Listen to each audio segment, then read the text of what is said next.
E durante um jantar na Casa Branca, o primeiro-ministro de Israel, Benjamin Netanyahu, entregou ao presidente americano Donald Trump uma carta de indicação ao Prêmio Nobel da Paz.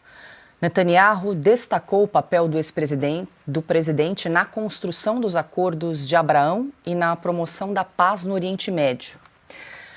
Você deveria receber o Prêmio Nobel. Esta carta é mais do que merecida, disse o premier israelense. Trump, surpreso com o gesto, agradeceu. Segundo ele, abre aspas, acabar com guerras é mais importante do que começar novas, fecha aspas. O encontro reuniu integrantes da equipe de Trump, como o secretário de Estado Marco Rubio, o diretor da CIA, John Ratcliffe, e o embaixador dos Estados Unidos em Israel, Mike Huckabee. Ao lado de Israel, Netanyahu esteve acompanhado da mulher e também de sua equipe diplomática.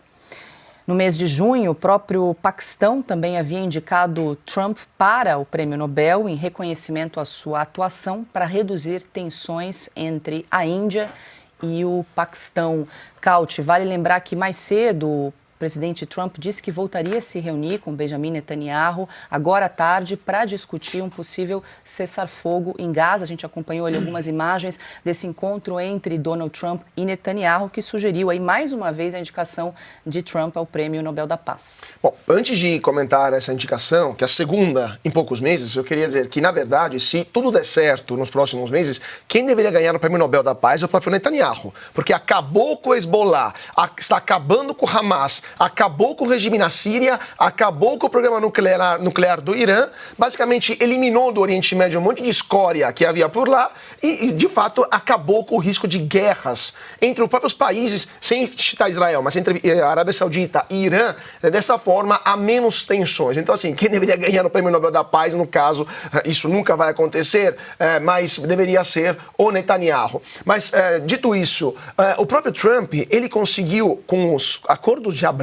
que são o maior acordo internacional no Oriente Médio, desde os acordos de Camp David, de 94, ou até antes, né? Desde o acordo de 79, onde o Egito reconheceu o direito de Israel a existir. Desde então, não havia sido assinados nenhum tipo de outro acordo. Com os acordos de Abrão, a Arábia Saudita, os Emirados Árabes Unidos, o Bahrein, o Sudão, inclusive o Marrocos também entrou depois, reconheceram o direito de Israel a existir. E a Arábia Saudita estava prestes a fazer a mesma coisa se não tivesse ocorrido o ataque do 7 de outubro. Foi um dos motivos. O principal motivo foi isso. O acordo de Abrão iria acabar com o conflito no Oriente Médio. Possivelmente os palestinos iriam ter um Estado deles, financiado pelos próprios sauditas e por outras monarquias do Oriente Médio, e acabar com as tensões no Oriente Médio. Isso tudo em um momento em que os americanos não têm mais interesse em estar por lá, porque eles são autossuficientes de petróleo. Então, não é nem pelo petróleo, eles já têm, eles estão exportando petróleo. Então, assim, Trump conseguiria, se não tivesse ocorrido o 7 de outubro, acabar com as tensões do Oriente Médio sem ter interesse específico envolvido. É óbvio que mereceria por isso, só por isso, o Prêmio Nobel da Paz. Mas o Prêmio Nobel da Paz, ele é entregue a um presidente americano só de forma preventiva, como o caso do Obama, o único caso da história da humanidade que ganhou um prêmio Nobel antes de fazer qualquer coisa e não depois. Ele ganhou logo após tomar posse na Casa Branca. Então, assim, o Comitê do Nobel, pelo menos o da Paz, da literatura, teria outro papo até, se tornou ridículo, porque está dando prêmios Nobéis, que não é que não são merecidos, não são nem conquistados, não dá nem tempo útil, como o caso do Obama, para fazer qualquer coisa. E no caso do Obama, que foi chamado de o presidente dos drones, por tudo aquilo que ele aprontou, e a guerra da Líbia, lembrando, com certeza não mereceria. Deveria ter acabado no momento em que o Lula lançou a candidatura dele, né, a Prêmio Nobel da Paz. Porque aí, se ele pode ser candidato, é como você pegar esses artistas brasileiros aí do cinema marginal que eles fazem e tentar ganhar o Oscar ali. É a mesma coisa. O Lula candidato pode parar. Deixa eu passar para a Ana como é que repercutiu essa segunda indicação de Donald Trump ao Prêmio Nobel. Ana, lembrei que há poucas semanas atrás Donald Trump puxou a orelha, criticou publicamente Israel naquele cessar-fogo entre Israel e Irã. Não gostei da atitude de Israel, não gostei da atitude do Irã, mas ainda assim, nesse jantar, Netanyahu entregou essa carta aí indicando Donald Trump ao prêmio.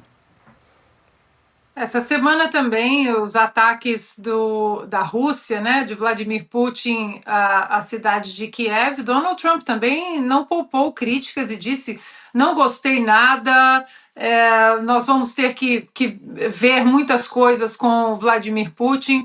Ou seja, ele está procurando paz, né? E paz através da força, inclusive, a gente fala isso sempre aqui. Ontem discutiam na televisão os mais de 150 bilhões de dólares que agora estão incluídos nessa Big Beautiful Bill exatamente para as Forças Armadas, porque o Donald Trump entende, assim como Ronald Reagan, que para você manter a paz, você precisa demonstrar a força. Então ele não tem medo de criticar Netanyahu, não tem medo de criticar Vladimir Putin, ele quer mesmo que o mundo esteja num caminho mais pacífico. Esses acordos de Abraão, Paula, foram acordos muito importantes do primeiro mandato do Donald Trump. Eu recomendo bastante a nossa audiência que façam uma busca aí nas ferramentas de busca, coloquem ali Acordo de Abraão. Foi um acordo brilhante, costurado inclusive por um dos filhos do Donald Trump, que fez várias viagens para o Oriente Médio e sentou em diversas reuniões exatamente para costurar esses acordos e trazer um pouco de paz para aquela região que tem um histórico de instabilidade, né? Uma região na geopolítica que é muito instável. Agora, a gente sabe que Donald Trump não vai levar esse Prêmio Nobel da Paz. Se ele levar esse Prêmio Nobel da Paz, vai ser outra aberração, porque o mundo continua ainda torcendo o nariz, porque antes era Donald Trump no primeiro mandato. Donald Trump, se eleito, vai começar a Terceira Guerra Mundial. Primeiro mandato, 4 anos de paz.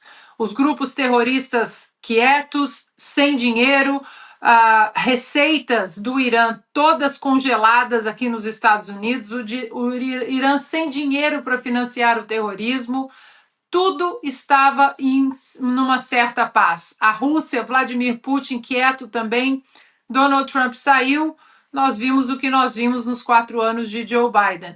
Portanto, agora, mesmo que ele consiga manter a paz nessas regiões, dificilmente, porque até nesse segundo mandato, analistas disseram que ele queria começar uma guerra com o Irã, para ter uma guerra para chamar de sua, e todos os dias as ações de Donald Trump vêm desbancando todas as narrativas e as vontades, né, os wishful thinkings que os analistas queriam, que Donald Trump fosse nada mais do que um senhor das armas, como tem muitos, tá, Paula?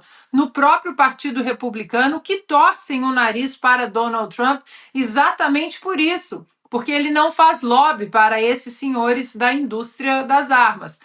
Agora, a gente sabe muito bem que mesmo se o mundo pedisse, os líderes pedirem para que ele vença o Nobel da Paz, seria demais para os globalistas. Mas o plano de paz do Lula é mais simples, né, Ana? Você tem de reconhecer para não ser injusta. Ele disse na Jordânia que para resolver o problema do Oriente Médio, que ele imagina que começou há 30 anos, né, logo depois que ele nasceu, ele disse que bastaria juntar numa mesa, com uma cervejinha sempre, o que ele chama de os judeus e os turcos. Ali no Brasil não tem problema, judeu e turco convive e tal, nas ruas comerciais aqui do centro. Ele nem sabe quem é árabe, quem é persa. Que a Turquia não está nessa, está fora, mas como ele é amigo do turco, ele achou que é tudo igual. Eu digo sempre, o Lula ele escapou de um linchamento nesses países graças aos intérpretes, aos tradutores que não passaram a frase do jeito que ele disse. Porque se ele fala isso nos países, fala para os países que no Império Otomano passaram o que passaram, e que já tiveram gravíssimos problemas com turcos, ele falou isso na Jordânia. Na Jordânia. Ele é capaz de falar na Coreia, que teve problemas seríssimos com o Japão, que no Brasil é tudo japonês. Tudo japonês. É só ter o olho rasgado que é japonês. O Lula é assim. Quem não cursa a escola porque é vadio, é assim.